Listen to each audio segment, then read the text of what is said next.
Class eighth मैंने आपको आपकी हिंदी की पूरक पाठ्य पुस्तक भारत की खोज से पाठ 3 सिंधु घाटी सभ्यता से भारतीय संस्कृति की निरंतरता के बारे में समझाया था, जिसमें बेटा मैंने आपको ये समझाया था कि जाति व्यवस्था और समाज व्यवस्था समझाया था। यह व्यवस्था बेटा जो छुआछूत से प्रारंभ हुई, जो कि छुआछूत से प्रारंभ हुई, फिर वह जाति व्यवस्था में बदल गई, फिर वही जाति व्यवस्था समाज व्यवस्था में बदली और यही समाज व्यवस्था बेटा मानव मन के लिए एक कारागृह बन गई। तो मैंने आपको बेटा समाज व्यवस्था के बारे में समझाया था।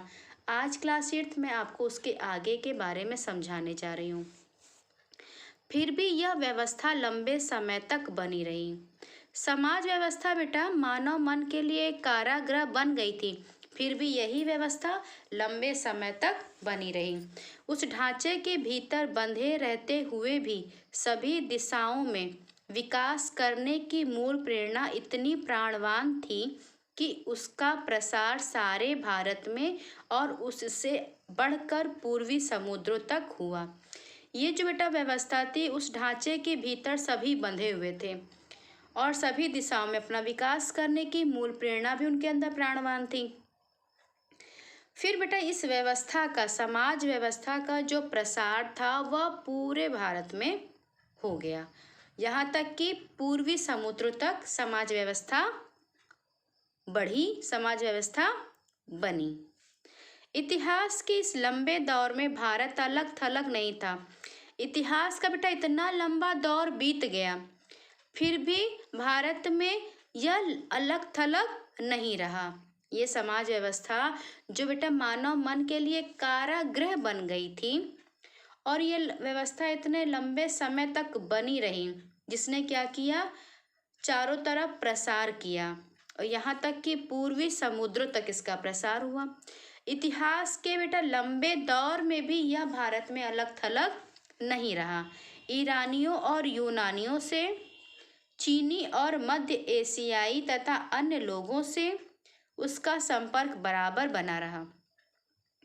ये ईरानियों और यूनानियों से, चीनी और मध्य एशियाई तथा बेटा लोगों से उसका संपर्क जो है बराबर बना रहा। सब आपस में एक दूसरे से मिलते जुलते रहे, आपस में उनका संपर्क था। 3-4 हजार वर्षों का यह सांस्कृतिक विकास और उसका अटूट सिलसिला अद्भुत है। ये जो बेटा व्यवस्था थी, ये 3000 सालों तक ये सांस्कृतिक विकास होता रहा और इसका जो एक सिलसिला था, क्रम था, जो कड़ी थी, वो भी बहुत ही निराली और अटूट थी। मतलब सब के सब पूरे भारत में एक दूसरे से संपर्क में रहे, एक दूसरे से जुड़े रहे। किसकी वजह से? जो ये समाज की व्यवस्था बनी। अब है बेटा उपनिषद। क्लास 8 तभी बेटा आपने वेद के बारे में पढ़ा, अब आप पढ़ने जा रहे हैं उपनिषद के बारे में। उपनिषदों का समय ईसा पूर्व 800 के आसपास माना जाता है। वे हमें भारतीय आर्यों के चिंतन में एक कदम और आगे ले जाते हैं और यह एक लंबा कदम है। बेटा हमारे भारत को जानने के लिए, जैसा कि लेखक ने कहा कि हमारे भारत का जो अतीत है उसको जानने के लिए हमें बहुत कुछ मिला। जैसे हड़प्पा की खुदाई मिली, मोहनजोदड़ो की खुदाई, जिससे हमें बेटा एक सभ्यता, सिंधु सभ्यता के बारे में पता चला। फिर वेद जो है सबसे प्राचीन धर्म ग्रंथ कहा गया, वेद से बेटा हमें पता चला अपने भारत के बारे में। फिर आ गया उपनिषद। उपनिषद ने क्या किया बेटा, इसने हमें भारतीय आर्यों के बारे में, जो हमारे भारतीय आर्य थे, उनके चिंतन बेटा एक कदम और आगे सब ले गया। कुछ तो बेटा हमें अतीत, अपने भारत का जो बीता समय था अतीत, उसके बारे में कुछ तो बेटा हमें किसने बताया, सिंधु घाटी सभ्यता ने, कई सारी खुदाइयों में मिले अवशेषों से। फिर उसके बाद हमें वेद से पता चला कि वेद में, मतलब वेद से पता चला कि हमारे भारत का अतीत क्या था। कई ऐसी कड़ियाँ मिली, ऐसे कई हमको जानकारियाँ मिली। अब है बेटा उपनिषद। उपनिषद जो है इसका समय बताया जाता है कि ईसा पूर्व 800 के लगभग 800 के आसपास माना जाता है, और हमें भारतीय आर्यों के चिंतन के लिए एक कदम और आगे ले जाता, मतलब हमें इसने एक कदम और आगे के बारे में बताया। यह एक लंबा कदम था, मतलब हमें अपने भारत के अतीत के बारे में उपनिषद से भी बहुत सारी जानकारियां प्राप्त हुई। अब आइए बेटा पेज नंबर 24 पर। उपनिषदों में जांच पड़ताल की चेतना और चीजों के बारे में सत्य की खोज का उत्साह दिखाई पड़ता है। यह सही है कि सत्य की यह खोज आधुनिक विज्ञान की वस्तुनिष्ठ पद्धति से नहीं की गई, फिर भी उनके दृष्टिकोण में वैज्ञानिक पद्धति का तत्व मौजूद है। वे किसी किस्म के हठवाद को अपने रास्ते में नहीं आने देते। उनका जोर अनिवार्य रूप से आत्मबोध पर है, व्यक्ति की आत्मा और परमात्मा संबंधी ज्ञान पर है। इन दोनों को मूलतः एक कहा गया है। वह वस्तु जगत को मिथ्या तो नहीं कहा गया, पर उसे सापेक्ष रूप में सत्य कहा गया, आंतरिक सत्य के एक पहलू के अर्थ में। जैसा कि बेटा आपने वेद में क्या पढ़ा था, मंदिर नहीं, मूर्ति पूजा नहीं, आत्मा परमात्मा के बारे में आपने पढ़ा, कि पारलौकिकता के बारे में पढ़ा। उपनिषद की बेटा जब जांच पड़ताल की चेतना और चीजों के बारे में जब हमको पता चला, तो सबसे बड़ा तो ये था कि उसमें सत्य की खोज की गई। उपनिषद में सत्य की खोज दिखाई देती है, और यह सही है कि सत्य की खोज आधुनिक विज्ञान पर आधारित नहीं था। जो भी सत्य की खोज की गई आधुनिक विज्ञान से नहीं की गई थी, आधुनिक विज्ञान से नहीं की गई थी, फिर भी एक दृष्टिकोण तक अगर माना जाए तो ये कहा जा सकता है कि हाँ, उसमें वैज्ञानिक पद्धति के तत्व मौजूद थे। और फिर उन्होंने उनका जोर जो था वो अनिवार्य रूप से किस पर था बेटा, आत्मा के ज्ञान पर, आत्मबोध पर। कहा गया कि व्यक्ति की आत्मा और परमात्मा संबंधी ज्ञान पर। उपनिषद में बेटा हमें सत्य के बारे में पता चलता है कि हाँ, सत्य की खोज हुई। फिर उसके बाद जो अनिवार्य रूप से था वो था कि आत्मबोध पर था, व्यक्ति की आत्मा परमात्मा संबंधी ज्ञान पर था। उपनिषद बेटा जो था, उपनिषद में आत्मबोध तथा आत्मा और परमात्मा संबंधी ज्ञान पर था। इन दोनों में बेटा मूलतः एक ही बात कही गई। कहा गया कि जो बाहरी वस्तु जगत है, मतलब जो ये बाहरी हमारा जो वातावरण है, जो बाहरी संसार है, वह झूठा तो नहीं है, मिथ्या तो नहीं है, लेकिन हाँ, एक सापेक्ष रूप में सत्य कहा गया। सत्य यह है कि आंतरिक सत्य के एक पहलू के अर्थ में है, कि हाँ, एक सत्य है, सच्चाई है। उपनिषदों का सामान्य झुकाव जो था बेटा, वह अद्वैतवाद की ओर है। उपनिषदों का जो झुकाव है बेटा, वह अद्वैतवाद की ओर है, और सारे दृष्टिकोण का इरादा यही मालूम होता है कि उस समय जिन मतभेदों के कारण भयंकर वाद विवाद हो रहे थे, उन्हें किसी तरह कम किया जाए। यह समंजन का रास्ता है। जादू टोने में दिलचस्पी या उसी किस्म के लोकोत्तर ज्ञान को सख्ती से निरुत्साहित किया गया है, और बिना सच्चे ज्ञान के कर्म कांड और पूजा पाठ को व्यर्थ बताया गया। उपनिषद में क्या कहा गया बेटा, उपनिषद का जो झुकाव था वह था अद्वैतवाद की ओर, और कहा गया उस समय बहुत सारे आपस में वाद विवाद भी चल रहे थे। जादू टोने में दिलचस्पी या उसी किस्म के लोकोत्तर ज्ञान को सख्ती से निरुत्साहित भी किया गया था, और कहा गया कि बिना सच्चे ज्ञान के, जब तक सच्चा ज्ञान प्राप्त नहीं होगा, तो कर्म कांड को और पूजा पाठ को उन्होंने व्यर्थ ही बताया। उपनिषद में कहा गया कि जब तक सच्चा ज्ञान प्राप्त नहीं होगा, तब तक यह कर्म कांड और जो पूजा पाठ है, यह निरर्थक है, इसका कोई भी महत्व नहीं है। उपनिषदों की सबसे प्रमुख विशेषता थी बेटा सच्चाई पर बल देना। जैसा कि आपने बेटा यहाँ पर भी पढ़ा है कि सत्य सत्य की खोज का उत्साह दिखाई देता है। उपनिषद में सत्य की खोज का उत्साह दिखाई देता है और सबसे बड़ी जो उनकी विशेषता थी वह यह थी कि सच्चाई पर बल देना। उन्होंने सच्चाई पर बल दिया। उपनिषदों की मशहूर प्रार्थना में प्रकाश और ज्ञान की ही कामना की गई। असत से मुझे सत्य की ओर ले चल, अंधकार से मुझे प्रकाश की ओर ले चल, मृत्यु से मुझे अमृत की ओर ले चल। बार बार हमें एक बेचैन मन झांकता दिखाई पड़ता है जो निरंतर किसी खोज में किसी प्रश्न का उत्तर पाने में लगा है।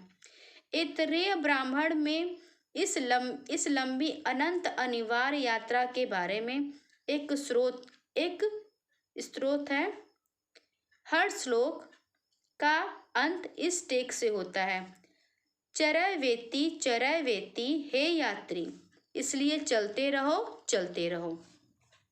उपनिषद की बेटा एक जो विशेषता थी वह यह थी कि सच्चाई पर बल दिया। उन्होंने सच्चाई पर मतलब बल देना ही एक उनकी मुख्य विशेषता थी।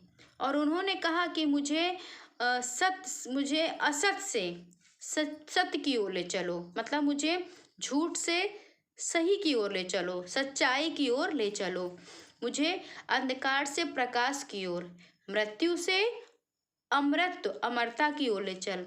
बार बार एक बेचैन मन झांकता दिखाई पड़ता था। और उन्होंने एक श्लोक का अंत में भी कहा कि हे यात्री, चलते रहो और चलते रहो। तो उपनिषद में बेटा हमें क्या दिखाई देता है? उपनिषद में मात्र एक बात दिखाई देती है कि उन्होंने सच्चाई पर बल दिया। उन्होंने कहा कि ये संसार मिथ्या है, सच्चा ज्ञान अगर नहीं है तो कर्मकांड और पूजा पाठ ये दोनों ही व्यर्थ हैं। तो उपनिषद से बेटा हमको इसके बारे में जानकारी मिलती।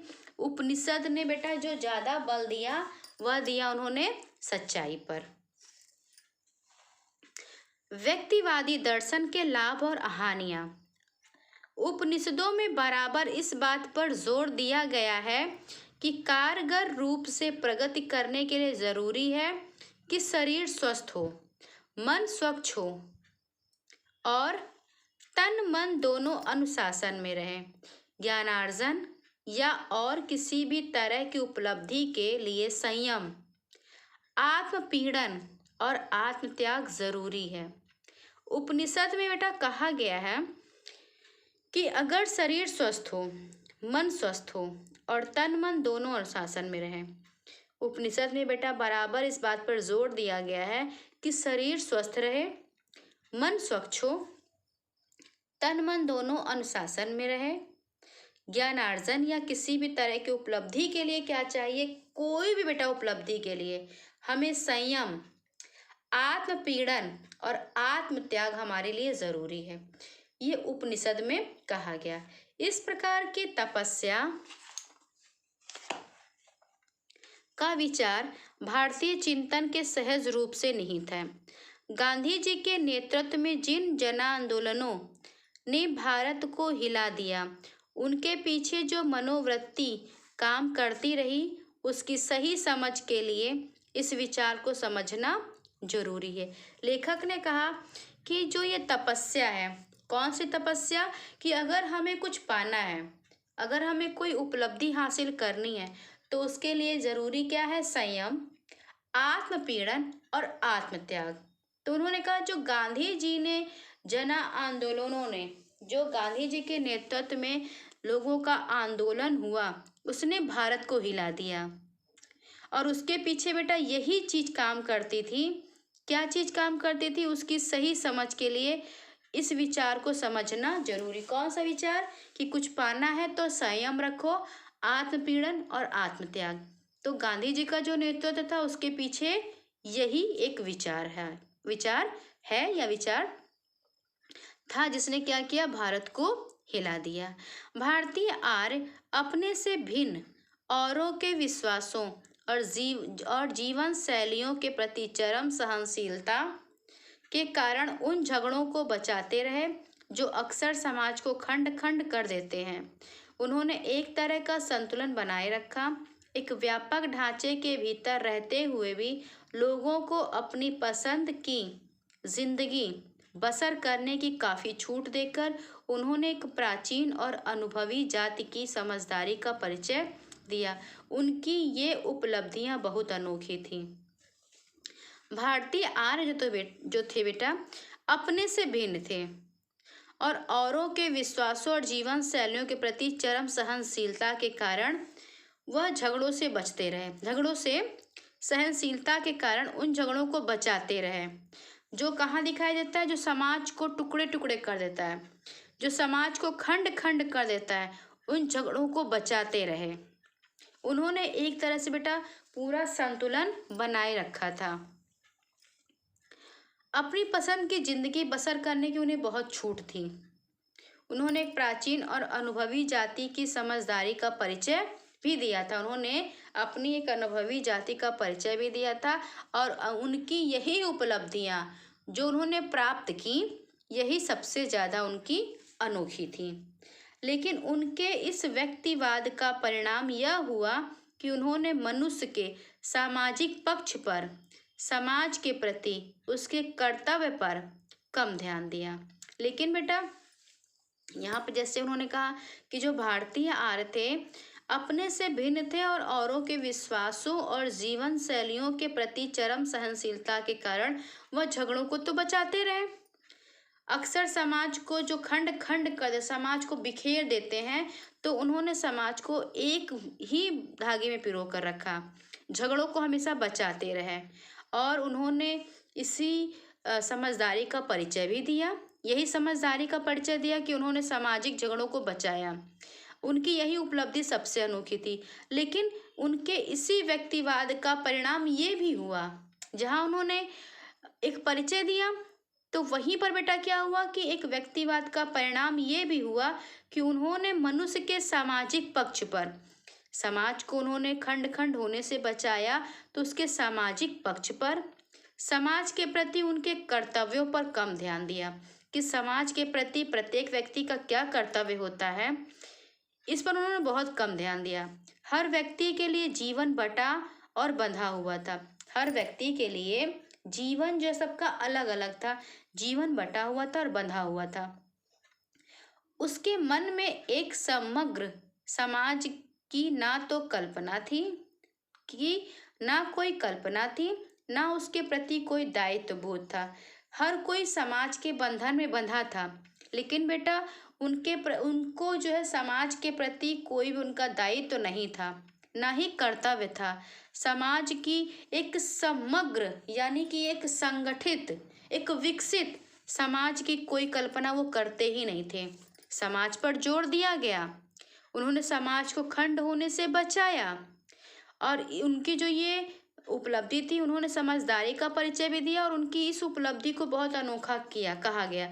लेकिन वहीं दूसरी तरफ क्या था बेटा, उन्होंने दूसरी तरफ क्या किया कि समाज के प्रति जो कर्तव्य होता है उस पर कम ध्यान दिया। सबका जीवन बटा है, सबका जीवन बंधा हुआ था।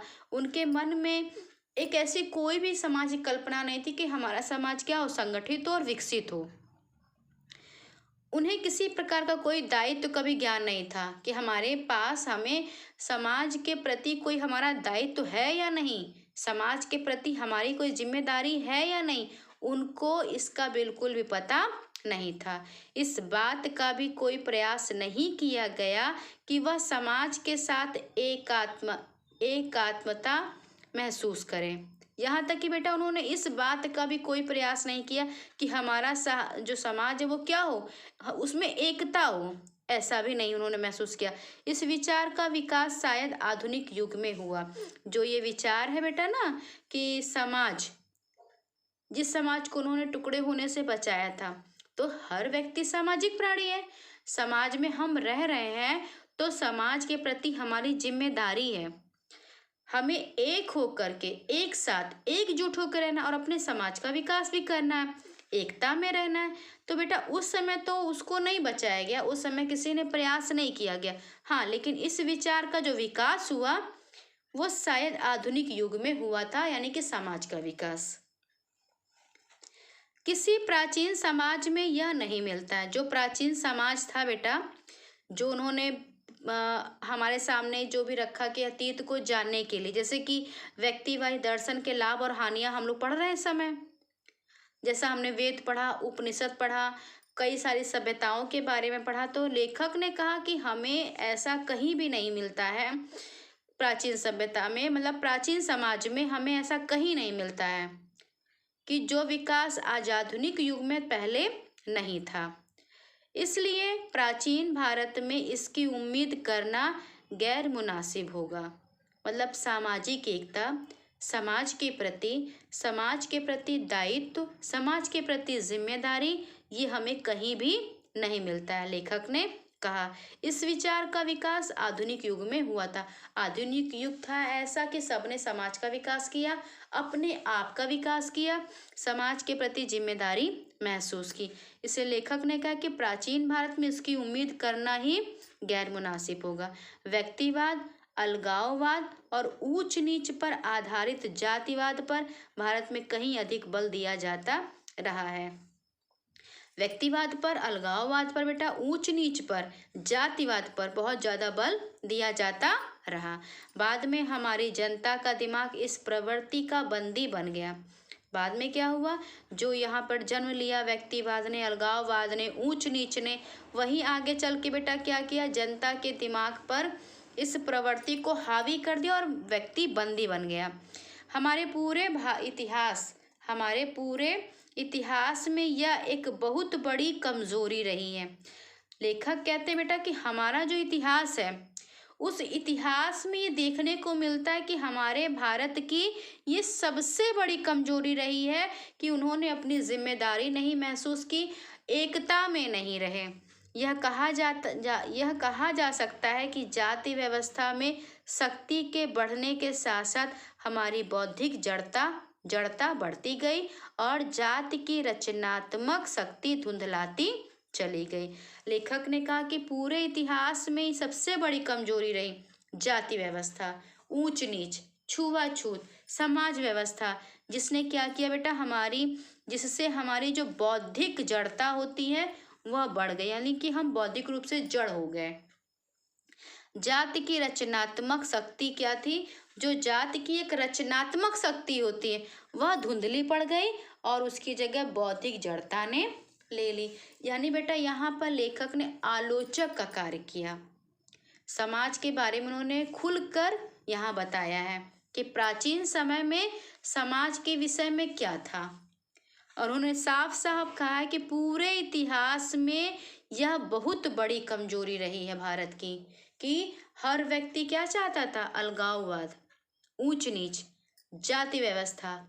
तो उन्होंने कहा लेखक ने कि ये बहुत बड़ी कमजोरी रही है।